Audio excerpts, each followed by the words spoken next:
Ego e arquétipo. Uma síntese fascinante dos conceitos psicológicos fundamentais de Jung, por Edward Edinger. Tradução Adail Ubirajara Sobral, editora Coutrix, e você está no canal Liconde. Para os ouvintes, caso gostem do que aqui será lido, por favor, adquiram o livro. E caso gostem do meu trabalho, possam, devam e queiram auxiliá-lo. Centavos serão muito bem-vindos, seja através de Pix, PayPal, Apoia Seu Vaquinha. Também é possível auxiliar o canal comprando livros pela lista de desejos da Amazon ou ainda tornando-se membro. Os links estão todos no descritivo deste e dos demais vídeos. Por favor, curtam, compartilhem, comentem e inscrevam-se no canal, caso já não tenham feito, pois tudo isso faz muita diferença em termos de engajamento. Obrigada a todos pela presença, eu desejo uma boa escuta. Parte segunda, a individuação como modo de existência, abre aspas. A função dos esforços humanos é estabelecer em cada um de nós e por meio de cada um de nós um centro absolutamente original em que o universo se reflita de forma exclusiva e inimitável. Fecha aspas. Pierre Teilhard de Chardin. Chardin pode ser ouvido aqui no canal. Capítulo 4. A busca de significado. A condição de todo homem é a solução hieroglífica das perguntas que ele gostaria de fazer. Ele representa essa condição como vida, antes de apreendê-la como verdade. Ralph Waldo Emerson. Primeiro, a função do símbolo. Um dos sintomas de alienação na Idade Moderna é o sentimento disseminado de falta de sentido. Um dos sintomas de alienação na vida moderna é o sentimento disseminado de falta de sentido. Muitos pacientes buscam a psicoterapia não por causa de alguma desordem claramente definida, mas porque sentem que a vida não tem significado. O psicoterapeuta atento dificilmente pode evitar a impressão de que essas pessoas estão experimentando os efeitos desagregadores não só de uma experiência insatisfatória na infância, como também de uma mudança violenta provocada por uma grande transição cultural. Parece que estamos passando por uma reorientação psicológica coletiva equivalente em magnitude ao surgimento do cristianismo das ruínas do Império Romano. Há, ao lado do declínio da religião tradicional, indícios cada vez maiores de uma desorientação psíquica geral. Perdemos nossas bases. Nossa relação com a vida ficou ambígua. O grande sistema de símbolos que é o cristianismo organizado já não parece capaz de motivar a plena dedicação dos homens, nem de atender-lhes às necessidades fundamentais. O resultado disso é um forte sentimento de falta de sentido e de alienação com respeito à vida. A questão de saber se vai surgir um novo símbolo religioso coletivo permanece sem resposta. No momento presente, os que têm consciência do problema se veem obrigados a empreender sua busca individual de uma vida significativa. A individuação tornou-se seu modo de vida. Uso a palavra significado de modo particular. Em geral, é possível distinguir dois usos diferentes dessa palavra. Comumente, o termo indica o conhecimento abstrato e objetivo veiculado por um signo ou uma representação. Assim, por exemplo, a palavra cavalo significa uma espécie particular de animal quadrúpede, e a luz vermelha num semáforo significa pare. Esses significados são abstratos e objetivos, veiculados por signos. Todavia, há um outro tipo de um significado vivo que não se refere ao conhecimento abstrato, mas sim a um estado psicológico que pode iluminar a vida. Refiro-me a ele quando descrevo uma experiência profundamente tocante como sendo uma experiência significativa. Uma experiência desse tipo não veicula significado abstrato, ao menos basicamente. Ela traz consigo, na realidade, um significado vivo, que, carregado de afeto, nos põe em relação orgânica com a vida como um todo. Os sonhos, os mitos e as manifestações artísticas transmitem essa sensação de significado subjetivo e vivo, bem diferente do objetivo e abstrato. O fato de não separarem esses dois diferentes usos da palavra significado leva as pessoas a fazerem a pergunta sem resposta: qual é o significado da vida? Essa pergunta não pode ser respondida quando feita dessa forma, pois confunde o significado objetivo e abstrato com o subjetivo e vivo. Se a fizermos de modo mais subjetivo, perguntando qual é o significado da minha vida, ela passa a ter condições de ser respondida. O problema do significado da vida está estreitamente ligado ao sentimento de identidade pessoal. Perguntar qual é o significado da minha vida é mais ou menos o mesmo que indagar quem sou eu. Essa última questão é claramente subjetiva. Uma resposta adequada para ela só pode vir de dentro da pessoa. Assim, podemos dizer, o significado está na subjetividade. Mas quem dá valor à subjetividade? Quando usamos a palavra subjetivo, normalmente dizemos clara ou implicitamente apenas subjetivo, como se o elemento subjetivo não tivesse consequências. Desde o declínio da religião, não temos tido aprovação coletiva para a vida introvertida, subjetiva. Todas as tendências seguem na direção oposta. As várias pressões da sociedade ocidental instam um indivíduo sutilmente a buscar o significado da vida nas coisas externas e na objetividade. O alvo pode ser o Estado, a organização corporativa, uma vida de conforto material ou a aquisição do conhecimento científico objetivo. Em todos esses casos, procura-se o sentido humano onde ele não está, nas coisas externas, na objetividade. A subjetividade ímpar, particular e não duplicável do indivíduo, que constitui a verdadeira fonte dos significados humanos e não é suscetível de uma abordagem objetiva, estatística, é a pedra desprezada, rejeitada pelos construtores da nossa visão de mundo contemporânea. Mesmo a maioria dos psiquiatras, que deveria conhecer melhor as coisas, contribui para a atitude dominante que deprecia a subjetividade. Há alguns anos fiz uma palestra sobre a função dos símbolos perante um grupo de psiquiatras. Mais tarde, o comentador apresentou uma crítica a esse trabalho. Uma das suas principais objeções dizia respeito ao fato de eu ter descrito o símbolo como uma coisa real, quase viva, o que eu efetivamente fizera. Essa crítica reflete uma atitude geral com relação à psique e à objetividade. Pensa-se que a psique não tem realidade própria. As imagens e os símbolos subjetivos são considerados nada mais que reflexos do ambiente das pessoas e das suas relações interpessoais, ou nada mais que realizações do desejo instintivo. Harry Stack Sullivan chegou ao extremo de afirmar que a ideia de uma personalidade ímpar, individual, é uma delusão.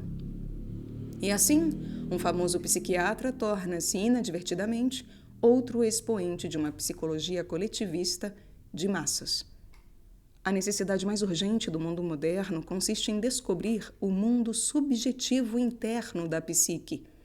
Descobrir a vida simbólica. Como disse Jung, abre aspas, o homem necessita de uma vida simbólica, mas não temos vida simbólica. Acaso vocês dispõem de um canto em algum lugar das suas casas onde realizam ritos, como acontece na Índia?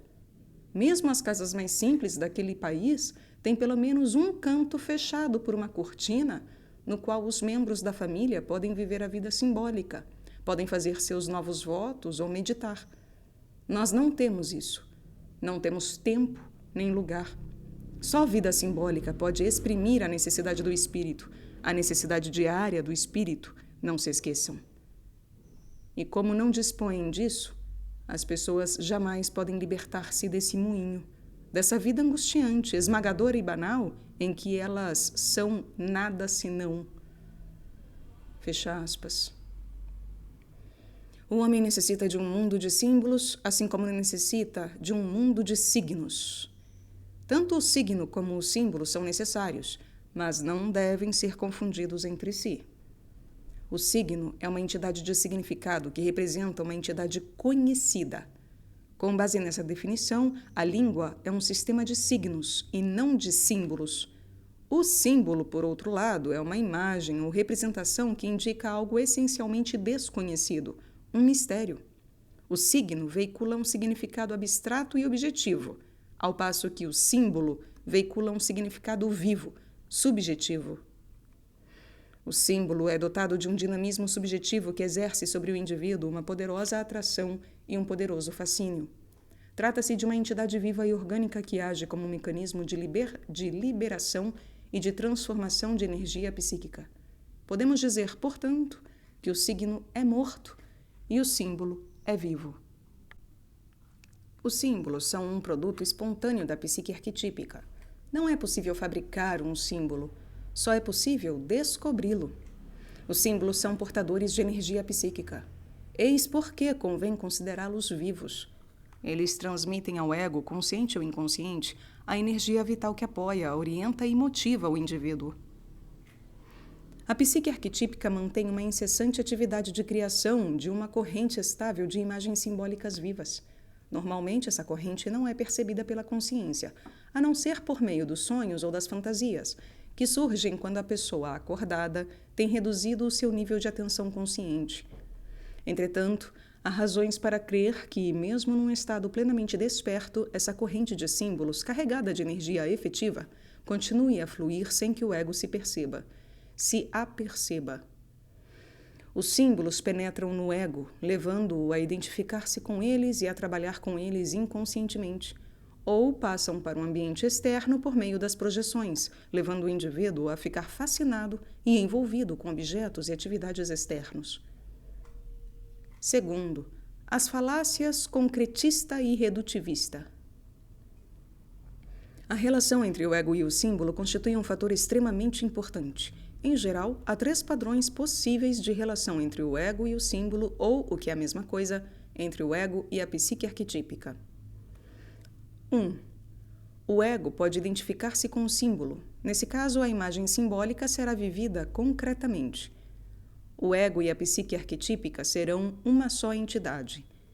2. O ego pode estar alienado do símbolo. Embora a vida simbólica não possa ser destruída, nesse caso ela funcionará de forma degradada, fora da consciência. O símbolo será reduzido a signo. As necessidades misteriosas e urgentes do símbolo só serão compreendidas em termos de fatores elementares e abstratos. E 3. A terceira possibilidade é a desejável. Nesse caso, o ego, embora claramente separado da psique arquetípica, é receptivo aos efeitos das imagens simbólicas. Torna-se possível uma série de diálogos conscientes entre o ego e os símbolos que emergem. Assim, o símbolo é capaz de realizar a sua função própria de liberador e transformador de energia psíquica, com a plena participação do entendimento consciente. Essas diferentes formas de relação entre o ego e o símbolo dão origem a 2 possíveis falácias. Aqui darei os nomes de falácia concretista e falácia redutivista. Na falácia concretista, que é a mais primitiva, o indivíduo é incapaz de distinguir entre os símbolos da psique arquetípica e da realidade concreta, exterior. As imagens simbólicas interiores são experimentadas como fatos reais, exteriores. Exemplos dessa falácia incluem as crenças animistas dos primitivos, as alucinações dos psicóticos, os pensamentos ilusórios, que não têm base na realidade, e superstições de todos os tipos. As misturas confusas de realidades psíquicas e físicas, tais como a prática da alquimia e da astrologia e os numerosos cultos atuais voltados para a obtenção de cura, enquadram-se nessa categoria. A mesma falácia está em ação entre aqueles fiéis religiosos que compreendem erroneamente as imagens simbólicas religiosas, acreditando que se refiram a fatos concretos em termos literais e que tornam suas próprias convicções religiosas, pessoais ou paroquiais, pela verdade universal e absoluta. Há riscos de se sucumbir à falácia concretista sempre que se é tentado a aplicar uma imagem simbólica a fatos físicos externos, com o propósito de manipular esses fatos em proveito próprio. Os símbolos só têm efeitos válidos e legítimos quando servem para modificar nosso estado psíquico ou nossa atitude consciente. Seus efeitos serão ilegítimos e perigosos quando aplicados, de forma mágica, à realidade física. A falácia redutivista comete o erro oposto. Nesse caso, a significação do símbolo se perde por ser tomada apenas como signo de algum conteúdo conhecido. A falácia redutivista tem como base a atitude racionalista que supõe poder ver além dos símbolos, descobrindo o seu significado real, entre aspas. Esta abordagem reduz todas as imagens simbólicas a fatores elementares, conhecidos. Ela opera com base na suposição de que não existe nenhum verdadeiro mistério, nenhum elemento essencial desconhecido que transcenda a capacidade de compreensão do ego. Assim, nos termos dessa concepção, não pode haver símbolos verdadeiros. Há apenas signos. Para aqueles que estão convencidos disso, o simbolismo religioso não passa de sinal de ignorância e superstição primitiva. A falácia redutivista é compartilhada igualmente pelos teóricos da psicologia, que consideram o simbolismo como mero funcionamento primitivo, pré-lógico do ego arcaico. Caímos nesse erro sempre que tratamos nossas imagens e reações subjetivas de forma abstrata e estatística apropriada às ciências naturais e à realidade física. Esse erro é o inverso do precedente, em que uma imagem simbólica subjetiva é usada para manipular fatos físicos, fazendo-lhes desse modo violência. Nesse outro caso, a atitude abstrata e objetiva, apropriada para uma compreensão da realidade externa, é aplicada à psique inconsciente com o fito de manipulá-la. Essa atitude violenta a realidade autônoma da psique. O conflito entre as falácias concretista e redutivista configura-se como o cerne do conflito contemporâneo entre a visão religiosa tradicional do homem e a chamada visão científica moderna. E como esse é o problema coletivo, todos carregamos um pouco desse conflito dentro de nós. Com relação a isso, escreve Jung, abre aspas, todos que se ocupam com isso, com o simbolismo religioso, inevitavelmente correm o risco de ser reduzidos a pedaços pelo conflito mortal que travam as duas partes envolvidas na discussão. Esse conflito decorre da estranha suposição de que só é verdadeiro aquilo que se apresenta como fato físico. Assim, por exemplo, alguns acreditam ser fisicamente verdadeiro que Cristo nasceu de uma virgem, ao passo que outros o negam, por considerarem esse nascimento fisicamente impossível. Não há dúvida que esse conflito é logicamente insolúvel e que seria melhor não perder tempo com essas discussões estéreis. Ambas as partes têm e não têm razão. E, no entanto, poderiam facilmente chegar a um acordo se renunciassem à palavra físico. O conceito de físico não é o único critério da verdade. Há também realidades psíquicas que não podem ser explicadas, demonstradas ou contestadas sob nenhum ponto de vista físico. Se houvesse, por exemplo, uma crença geral segundo a qual o Reno, em certo momento da sua história, corria da foz para a nascente, então essa crença seria em si mesma um fato, mesmo que tal asserção, tomada em seu sentido físico, parecesse simplesmente inadmissível. Uma crença como essa representa uma realidade psíquica que não pode ser contestada e que também dispensa demonstração. Os enunciados religiosos ou simbólicos pertencem a essa categoria. Todos, sem exceção, se referem a objetos que é impossível constatar do ponto de vista físico, plano no qual não tem nenhum sentido.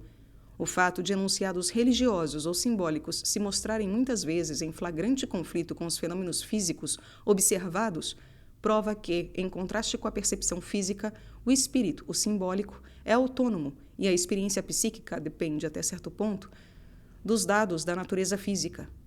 A psique é um fator autônomo e os enunciados religiosos ou simbólicos são confissões psíquicas que têm por base, em última análise, processos inconscientes. Esses processos são inacessíveis à percepção física, mas demonstram sua existência por meio das confissões da psique. Sempre que falamos de conteúdos religiosos ou simbólicos, nós nos situamos num mundo de imagens que indicam algo inefável. Não sabemos se essas imagens, essas metáforas e esses conceitos exprimem ou não com clareza seu objeto transcendental.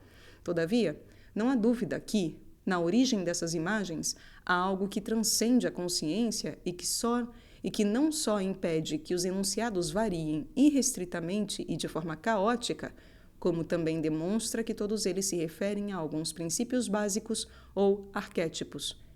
Esses princípios, como a psique ou a matéria, são incognoscíveis em si mesmos. Fecha aspas. Tal como ocorre com todos os assuntos referentes à personalidade, as falácias concretista e redutivista não se transformarão a partir de exortações racionais. Na realidade, podemos considerá-las como dois estágios sucessivos do desenvolvimento da personalidade. O estado de identificação entre o ego e os símbolos inconscientes dá origem à falácia concretista. Esse estado caracteriza o estágio inicial do desenvolvimento do ego, presente, por exemplo, no primitivo e na criança. A falácia redutivista tem como base um estado de alienação entre o ego e o simbolismo do inconsciente. Parece um estágio antecedente da identidade entre o ego e o inconsciente.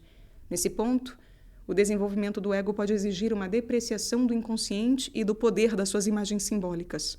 Todavia, isso deixa uma dissociação entre o ego e o inconsciente que, mais cedo ou mais tarde, deverá, se quiser alcançar a totalidade, ser superada. O objetivo básico da psicoterapia junguiana é tornar consciente o processo simbólico. Para nos tornarmos conscientes dos símbolos, devemos, em primeiro lugar, conhecer o modo como um símbolo se comporta quando é inconsciente. Poderemos compreender todas as práticas desumanas dos ritos e rituais selvagens, assim como os sintomas neuróticos e as perversões, se percebermos como um símbolo se comporta inconscientemente. A proposição básica é: um símbolo inconsciente é vivido, mas não é percebido. O dinamismo do símbolo inconsciente só é experimentado como desejo ou premência referentes a alguma ação externa. A imagem subjacente à premência não é vista. Nenhum significado psicológico puro é percebido ao fundo da força motivadora da imagem simbólica que controla a pessoa. O ego, identificado com a imagem simbólica, torna-se vítima dessa imagem, condenado a viver concretamente o significado do símbolo, em vez de entendê-lo de modo consciente. Quando o ego é identificado com a psique arquetípica, o dinamismo do símbolo só será visto e experimentado como um impulso para a luxúria ou para o poder. Isso explica a diferença entre a psicologia profunda de Jung e todas as demais teorias psicológicas. Apenas Jung e a sua escola conseguiram, até agora, reconhecer o símbolo e, portanto, a psique arquetípica de que ele é manifestação, tal como funciona quando o ego não está a ele identificado. Na psicologia freudiana, por exemplo, Freud pode ser ouvido aqui no canal, onde Jung vê a psique arquetípica transpessoal, Freud vê o id. O id é uma caricatura do espírito humano.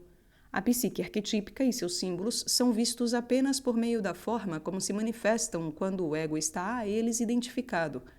O id é o inconsciente considerado tão somente como algo instintivo, sem levar em consideração as imagens que subjazem aos instintos.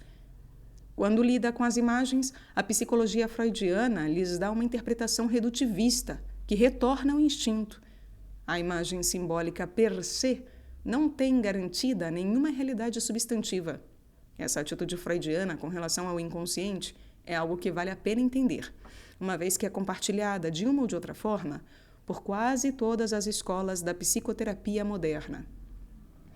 Nenhum psiquiatra negará que as necessidades instintivas sejam vivas e efetivas, mas quase todos eles concordam em negar a vida e a realidade das imagens simbólicas em si e para si.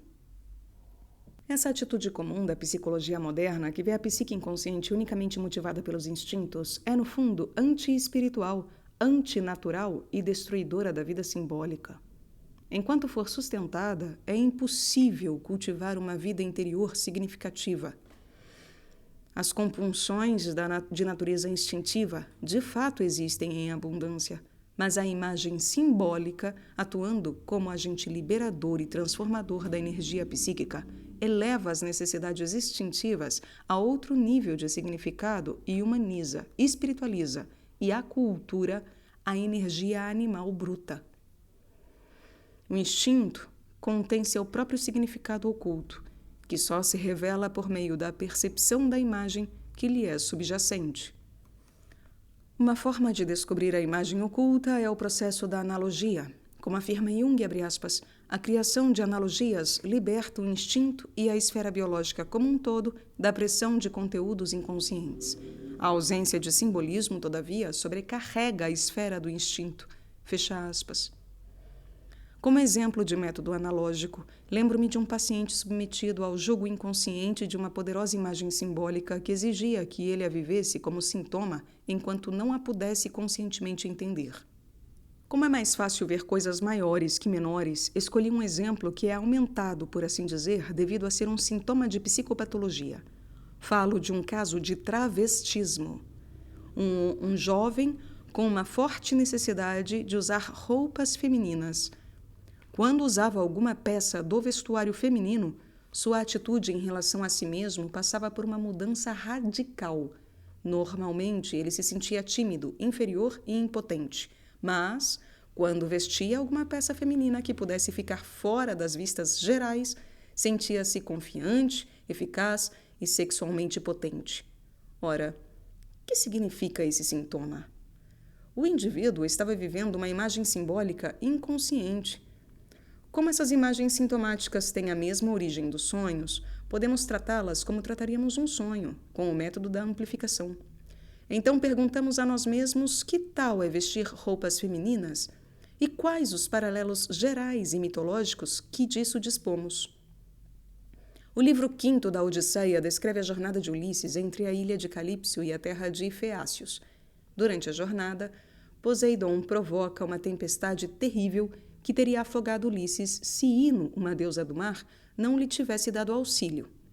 Ela diz a Ulisses que se dispa e nade na direção da terra dos Feácios e acrescenta, abre aspas, toma meu véu e estende-o sobre o peito. Ele é encantado e poderás evitar os perigos enquanto vestires. Mas logo que chegues à terra firme, desata-o e atira-o ao mar, o mais longe que puderes. Fecha aspas. O véu de Ino é a imagem arquetípica vinculada ao sintoma do travestismo. O véu representa o apoio e o acolhimento que o arquétipo da mãe pode fornecer ao ego durante uma ativação perigosa do inconsciente. É legítimo usar esse apoio, como faz Ulisses, durante um tempo de crise, mas o véu deve ser devolvido à deusa assim que a crise passa. Outro paralelo é fornecido pelos sacerdotes da Magna Mater, da Roma Antiga e da Ásia Menor. Após sua consagração, esses sacerdotes usavam vestes femininas e deixavam crescer o cabelo para representar sua consagração ao serviço da Grande Mãe. Um resquício desse travestismo sacerdotal existe ainda hoje nas roupas usadas pelo clero católico a serviço da Madre Igreja. Esses paralelos servem para mostrar que a necessidade do travestismo tem como base a necessidade inconsciente de um contato de apoio com a divindade feminina, o arquétipo da mãe. Essa é a maneira de compreender um sintoma desses de forma simbólica. Na verdade, sempre que falamos da imagem de uma divindade, usamos esse símbolo, pois uma divindade ou poder suprapessoal não pode ser definida com precisão. Ela não é um signo conhecido, irracionalmente compreendido, mas um símbolo que exprime um mistério. Esse modo de interpretação, quando bem-sucedido, pode levar o paciente na direção da vida simbólica. Um sintoma paralisador, produtor de culpa, pode ser substituído por um símbolo significativo e enriquecedor da vida, que é experimentado de forma consciente e não vivido de forma inconsciente, compulsiva e sintomática. O caso descrito é um exemplo do modo pelo qual um sintoma pode ser transformado em símbolo por meio da consciência de seus fundamentos arquetípicos. Todo sintoma deriva da imagem de alguma situação arquetípica. Por exemplo, muitos sintomas de ansiedade têm como contexto arquetípico a luta do herói com o dragão, ou talvez os rituais de iniciação.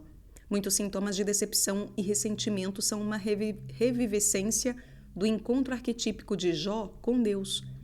A capacidade de reconhecer o arquétipo, de ver a imagem simbólica oculta no sintoma, transforma imediatamente a experiência, que pode permanecer tão dolorosa quanto vinha sendo, mas agora tem sentido.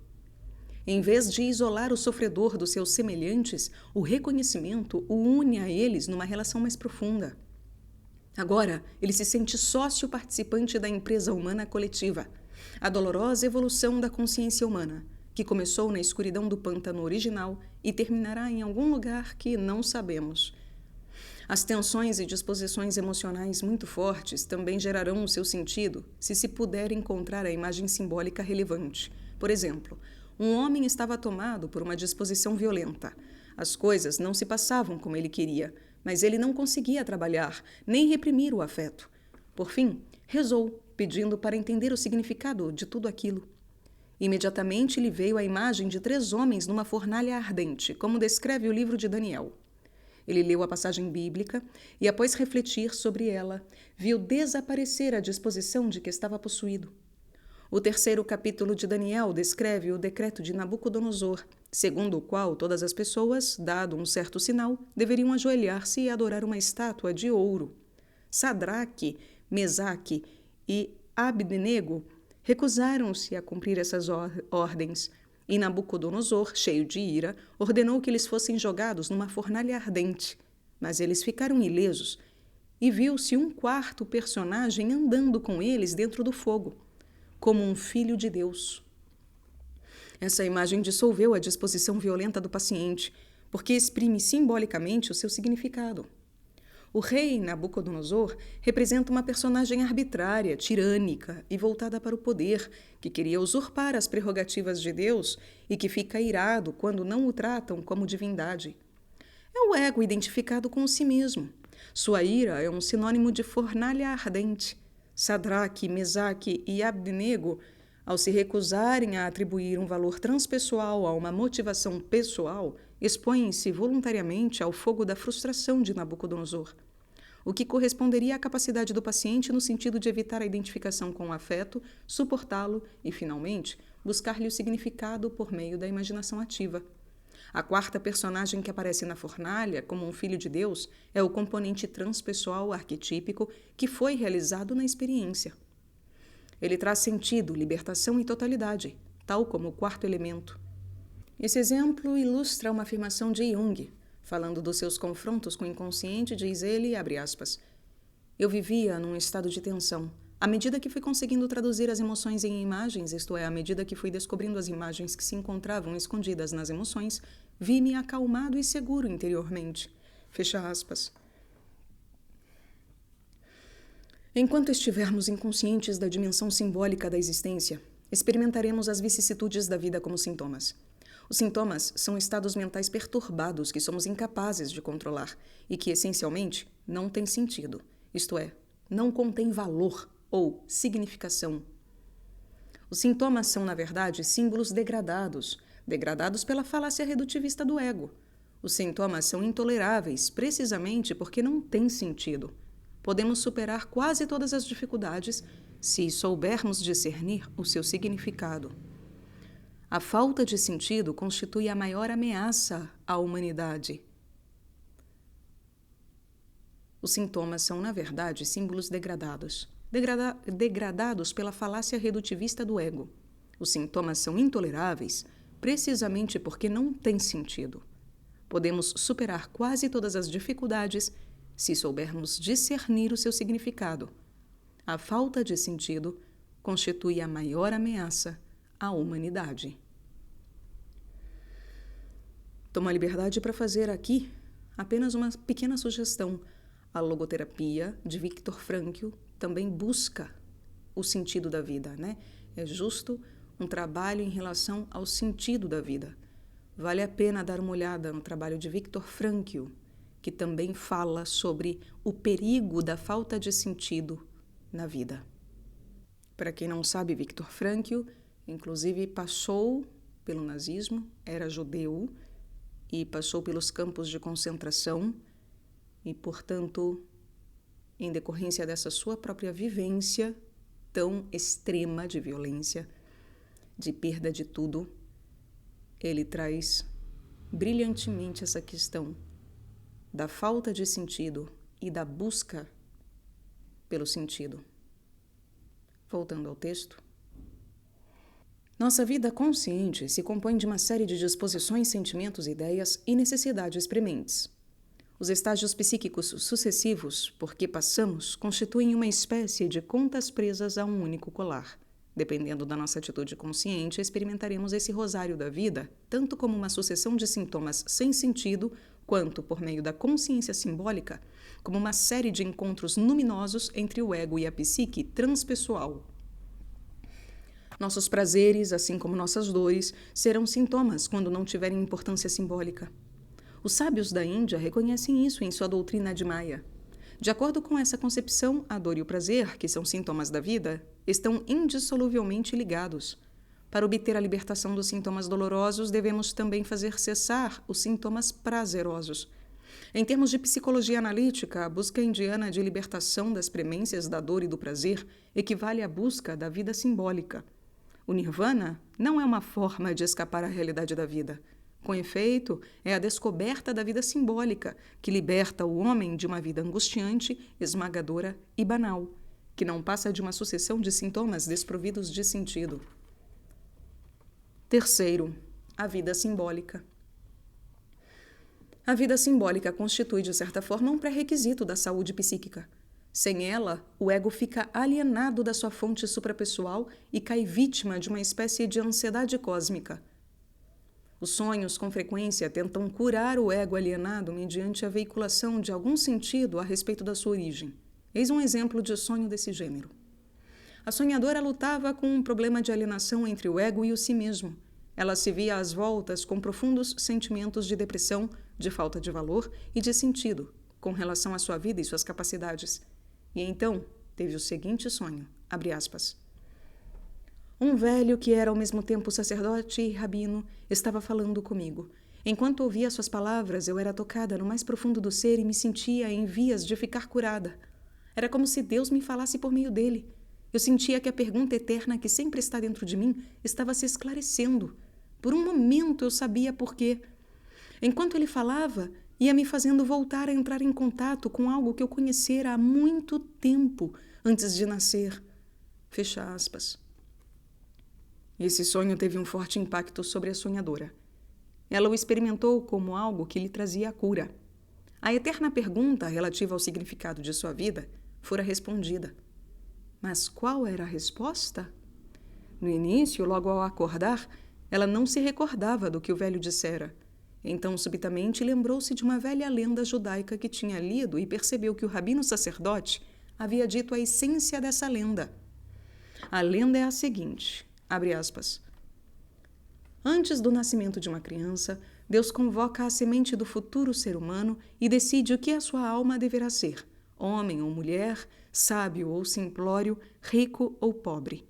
Só uma coisa ele não decide, se ela vai ser temente a Deus, pois está escrito, todas as coisas estão nas mãos do Senhor, menos o temor ao Senhor.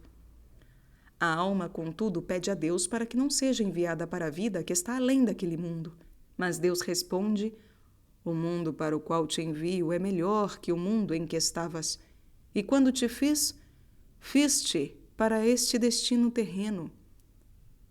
Assim sendo, Deus ordena ao anjo encarregado das almas do além que inicie a alma em todos os mistérios desse outro mundo, do paraíso ao inferno. Dessa maneira, a alma experimenta todos os segredos do além. Todavia, no instante do nascimento, quando a alma vem para a terra, o anjo extingue a luz do conhecimento que arde acima dela, e a alma, presa a seu invólucro terreno, penetra neste mundo, tendo esquecido sua sabedoria elevada. Mas faz permanentes esforços para recuperá-la. Fecha aspas. O sonho que trouxe a lembrança dessa bela lenda à mente da sonhadora é um excelente exemplo da operação do eixo ego-si mesmo, que traz ao consciente a consciência da origem e do significado do ego e nele desperta a vida simbólica. O velho homem, rabino-sacerdote, representa aquilo que Jung denominou arquétipo do velho sábio. Trata-se de um guia espiritual, um portador da sabedoria e da cura. Eu o consideraria uma personificação do eixo ego-si mesmo. Na combinação entre rabino e sacerdote, ele reúne duas religiões e tradições simbólicas distintas, embora a história que conta não pertença a nenhum sistema religioso. O tema das origens pré-natais do ego é uma imagem arquetípica de que podemos encontrar numerosos exemplos. Há, por exemplo, a doutrina platônica das ideias pré-natais, elaborada no Fédon. De acordo com esse mito, todo conhecimento constitui uma recuperação do conhecimento pré-natal, que é inato, mas esquecido. Em termos psicológicos, isso significa que as formas arquetípicas da experiência humana são pré-existentes ou a priori. Elas apenas esperam a encarnação na história de vida de um indivíduo específico. Essa teoria platônica da reminiscência é às vezes expressamente afirmada nos sonhos. Platão pode ser ouvido aqui no canal, aliás. Uma pessoa pode sonhar que está envolvida num acontecimento significativo que ela percebe de forma tênue que já aconteceu antes e que segue um plano pré-determinado.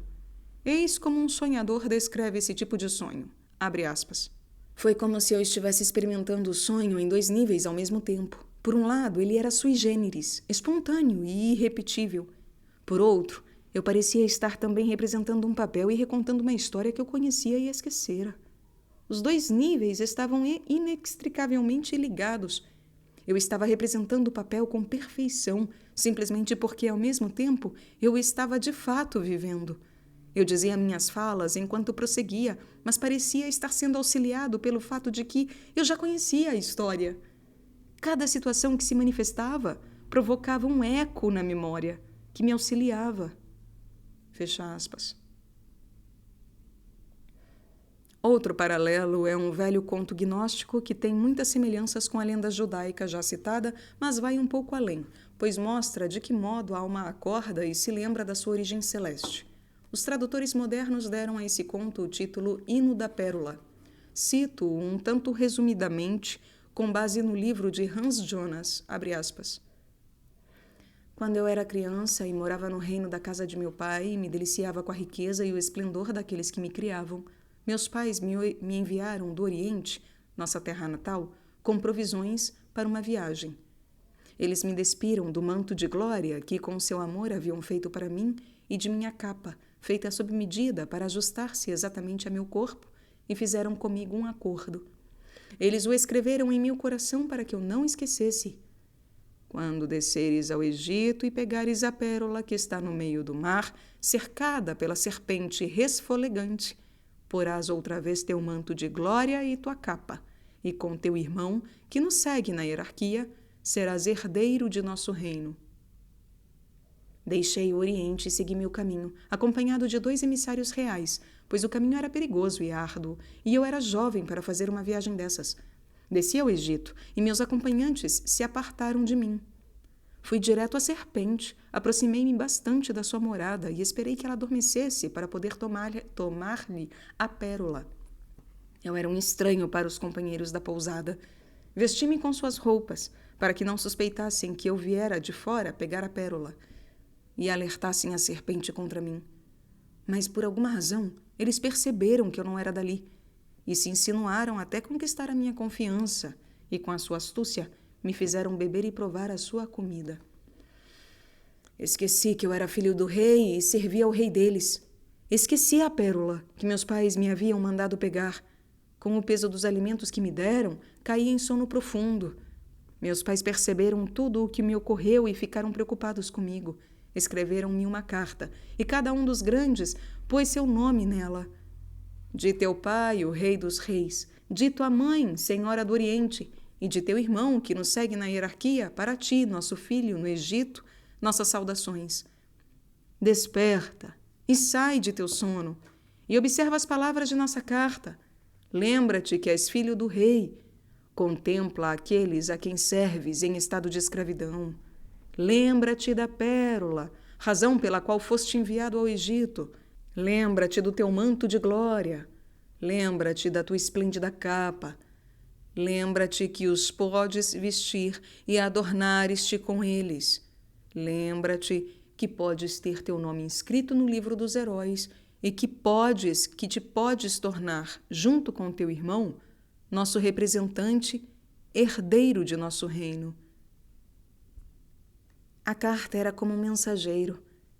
Ela se elevou sob a forma de águia, rainha de todos os animais alados, e voou até pousar a meu lado e então se transformou em pura fala.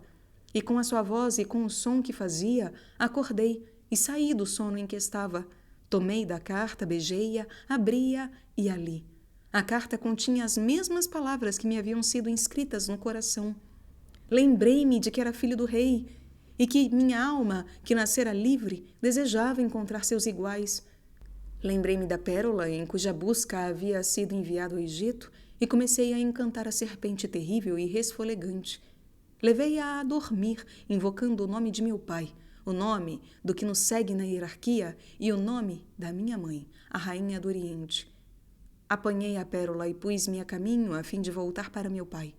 Tirei as vestes impuras e sujas que me foram dadas pelo povo do mar e deixei-as em sua terra. Dirigi-me para o caminho que me levaria à luz da nossa terra natal, o Oriente. A carta que me foi enviada e que me havia despertado precedia-me no caminho. E assim como me havia despertado com a sua voz, guiou-me com a sua luz, que brilhava diante de mim. E com sua voz, ela me livrou do temor. Com seu amor, me fez prosseguir. Então, quando ele estava próximo de sua terra, seus pais lhe enviaram seu manto de glória e sua capa. E eu segui em sua direção. Tomei-os e me adornei com a beleza das suas cores, e cobri com um manto real todo o meu corpo. Vestido assim, elevei-me ao portão da saudação e da adoração. Curvei-me e adorei o esplendor de meu pai, que o enviara para mim, cujas ordens eu havia cumprido, assim como ele havia cumprido o que prometera. Ele me recebeu com alegria, e eu fiquei com ele em seu reino. Fecha aspas. Esse conto encantador constitui uma bela expressão simbólica da teoria da psicologia analítica relativa à origem e ao desenvolvimento do ego consciente. O ego começa como o filho de uma família real celestial. Isso corresponde ao seu estado original de identidade com si mesmo, ou psique arquetípica. Ele é enviado para fora do seu paraíso original para cumprir uma missão. Isso se refere ao processo necessário do desenvolvimento consciente que separa o ego da sua matriz inconsciente. Quando chega ao país estrangeiro, ele esquece a missão e adormece. Essa situação corresponde à alienação ego-si mesmo e ao estado de perda de sentido. A carta enviada pelos pais desperta-o do sono e o faz recordar-se da sua missão. Sua vida adquiriu sentido. O vínculo que liga o ego e as suas origens suprapessoais foi restabelecido. Eu equipararia esse evento ao despertar da consciência simbólica. Há um paralelo particularmente interessante entre essa história e o sonho do sacerdote rabino. No sonho, após ouvir as palavras do velho sábio, a sonhadora observa, abre aspas, enquanto ele falava, ia me fazendo voltar a entrar em contato com algo que eu conhecera há muito tempo, antes de nascer. Fecha aspas. Do mesmo modo, no hino da pérola, depois de ler a carta, o herói diz, a carta continha as mesmas palavras que me haviam sido inscritas no coração. Em ambos os casos, o indivíduo é lembrado de algo que sabia, mas esqueceu. Sua natureza original. No hino da pérola, o despertar é provocado por meio de uma carta. A natureza multiforme dessa carta sugere ser ela um verdadeiro símbolo, cujo significado completo não se pode compreender por nenhuma imagem específica. Ela é uma carta, mas é também uma águia. Além disso, é uma voz que se tornou pura fala. Quando chegou o momento de fazer a viagem de volta, a carta passou por mais uma metamorfose, tornando-se uma luz-guia. Sempre que encontramos nos sonhos uma imagem desse tipo, que passa por numerosas transformações, podemos estar certos de que lidamos com um símbolo particularmente potente e dinâmico. Um símbolo desse tipo é representado pela imagem da carta águia-voz-luz da história citada. Uma carta é um meio de comunicação à distância. A águia, que é considerada no texto a rainha dos pássaros, sempre foi considerada a mensageira de Deus. Tratei de um paciente psicótico que me dizia estar recebendo mensagens de Deus. Quando perguntei como as recebia, ele disse que os pássaros as levavam. Os pássaros sugerem igualmente a pomba do Espírito Santo, que constitui o vínculo entre Deus e o homem. A voz lembra a vocação, que significa literalmente chamado. Esse tema sempre exprimiu uma experiência de despertar, que tira o indivíduo das suas preocupações pessoais e o conduz a um destino mais significativo. A carta, como luz-guia, tem como paralelo a estrela de Belém, que guiou os homens para o local onde nasceu Cristo, a manifestação da divindade. Todas essas amplificações servem para mostrar que a carta, em seus vários aspectos, simboliza o eixo ego-si mesmo, a linha de comunicação entre o ego e a psique arquetípica. A consciência desse eixo tem um efeito despertador, transformador sobre a personalidade. Descobre-se uma nova dimensão de significado que atribui um valor à subjetividade. Outro exemplo do tema arquetípico da origem pré-natal da alma encontra-se na ode de Wordsworth, Intimations of Immortality, citada aqui mais extensamente. Abre aspas. Não é nosso nascer mais que sonho e esquecimento. A alma que conosco se eleva à estrela de nossa vida teve alhures seu lugar e vem de muito além, longe, não de todo esquecida, nem totalmente nua, mas, seguindo a trilha de nuvens de glória, eis que viemos de Deus, nossa morada. Os céus estão à nossa volta na infância. As sombras da prisão-casa começam a fechar-se em torno do menino que cresce. Mas ele contempla a luz e a fonte de onde ela flui. Ele a vê em sua alegria. O jovem que diariamente, afastando-se do Oriente, deve viajar, ainda é sacerdote da natureza e, pela visão esplêndida, é esperado em seu caminho. Por fim, eis que o homem a vê desaparecer e confundir-se com a luz do dia comum. Fecha aspas. Our birth is but a sleeping and a forgetting. The soul that rises with us, our life's star, hath had elsewhere its seating, and cometh from afar, not in entire forgetfulness, and not in utter nakedness, but trailing clouds of glory do we come from God, who is our home. Heaven lies about us in our infancy. Shades of the prison house begin to close upon the growing boy, but he beholds the light, and whence it flows he sees in it his joy. The youth, who daily farther from the east must travel, still is nature's priest, and by the vision splendid, in on his way attended, at length the man perceives it die away, and fade into the light of common day.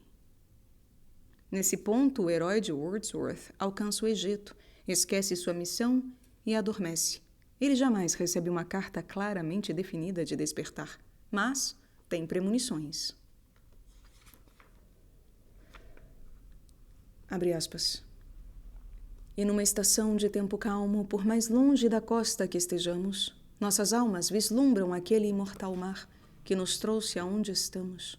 Podemos num átimo viajar para lá e ver as crianças brincando na praia e as poderosas águas em eterno movimento, graças ao coração humano, porque vivemos, graças à sua ternura, alegrias e temores, a minha flor mais modesta que desabroche pode trazer pensamentos em geral demasiado profundos para provocar lágrimas.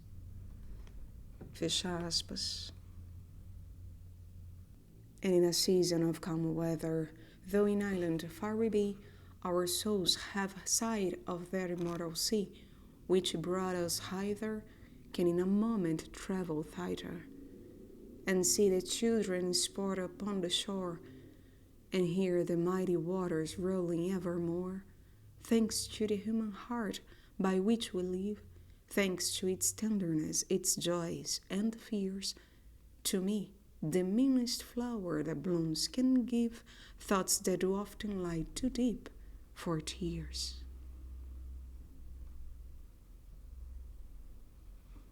Nos dois últimos versos, há uma clara alusão à vida simbólica. Os sonhos são expressões do eixo ego-si mesmo. Todo sonho pode ser considerado uma carta enviada ao Egito para nos despertar. Podemos não ser capazes de ler essa carta, mas pelo menos podemos abri-la e fazer o esforço para ler. Conheço um homem que nada queria com análise e interpretação de sonhos. Ele estudara seus sonhos e chegara à conclusão definitiva de que eles não têm sentido. Eles são causados tão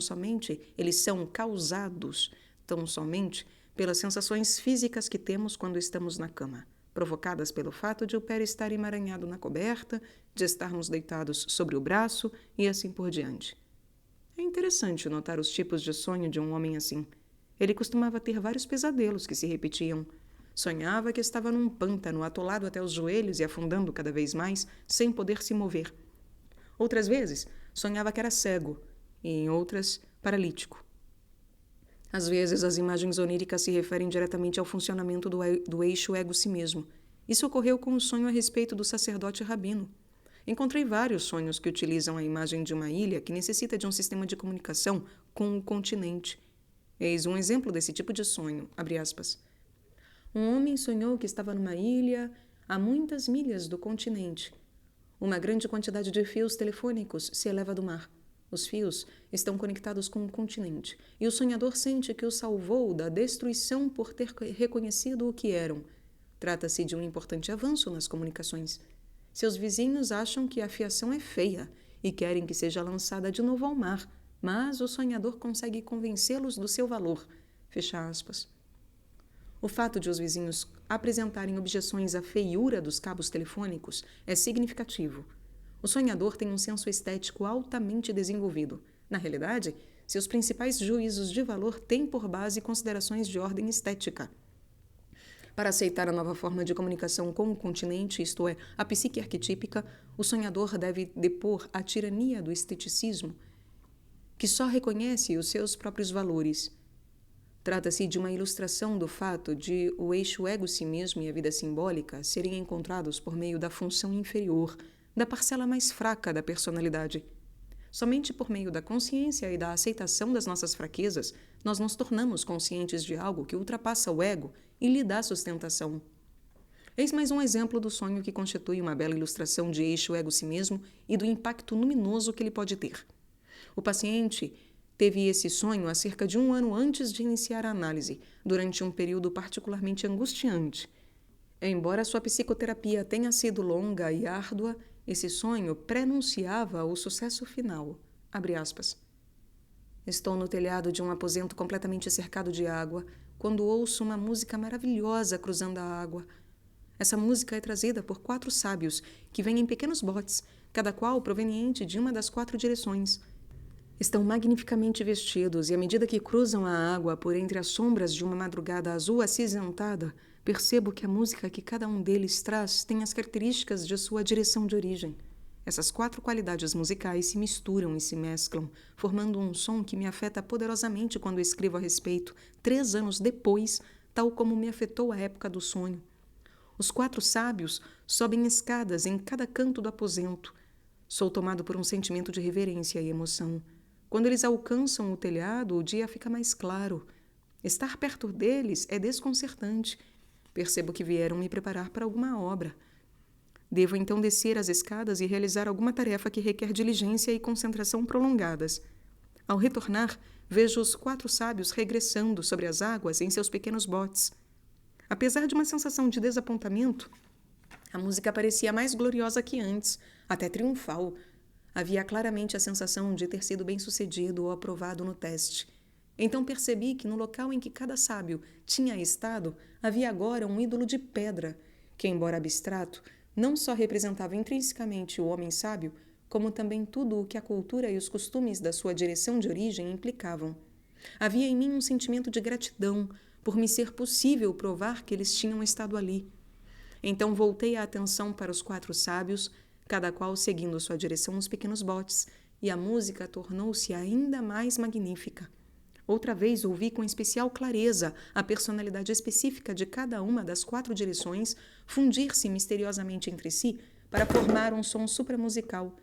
E o dia foi se tornando mais brilhante, até que um azul elétrico me cercou e fui tomado de um sentimento do mais intenso bem-estar que já sentira, enquanto o sonho findava. Fecha aspas. Não quero discutir os aspectos pessoais desse sonho. O que me interessa é o fato de ele ilustrar a função do eixo ego-si mesmo. O drama do sonho tem lugar no telhado de um aposento, que é uma espécie de plataforma elevada sobre as águas por degraus colocados em 4 cantos. Isso nos lembra um antigo conceito egípcio a respeito do deus Atum. Ele era representado como um monte de terra que se eleva do oceano primevo.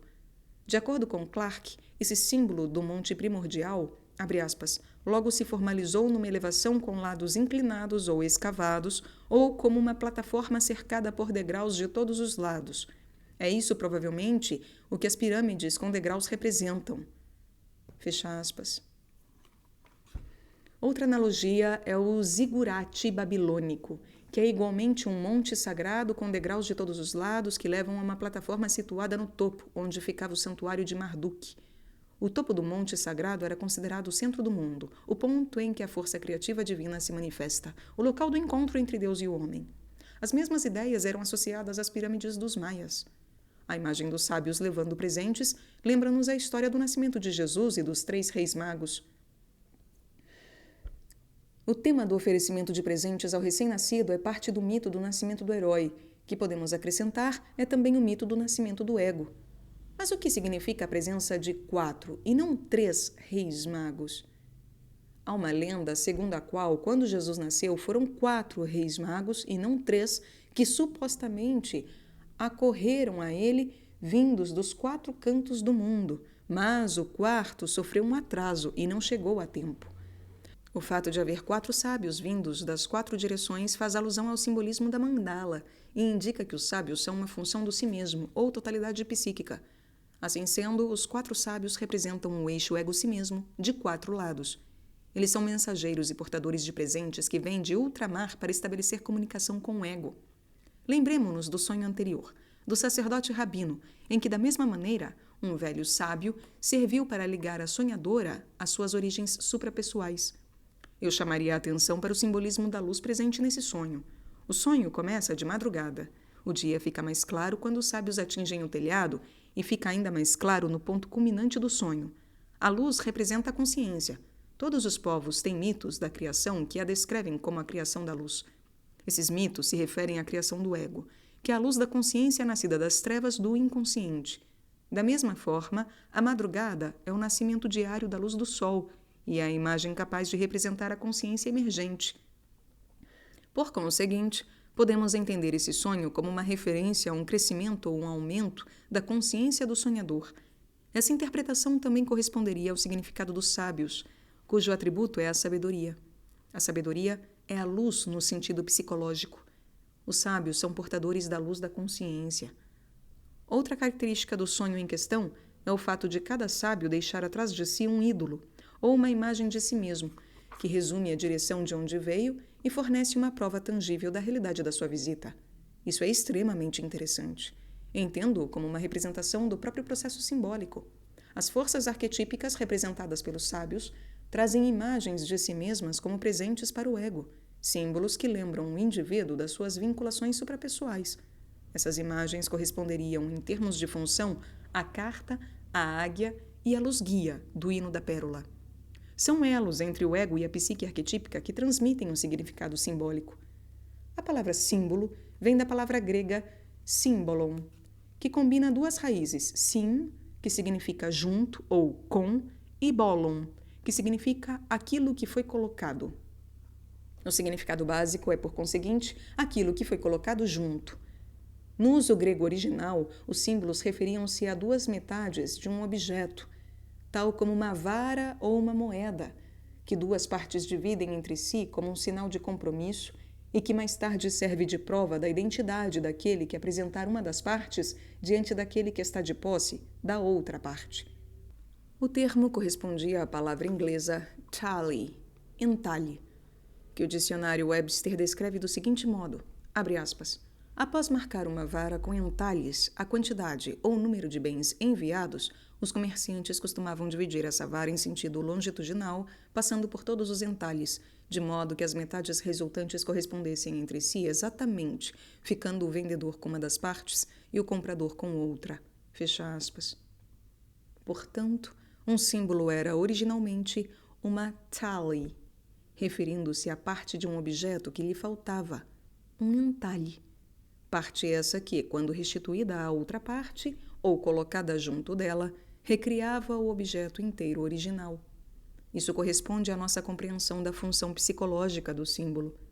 O símbolo nos leva à parte que falta do homem inteiro.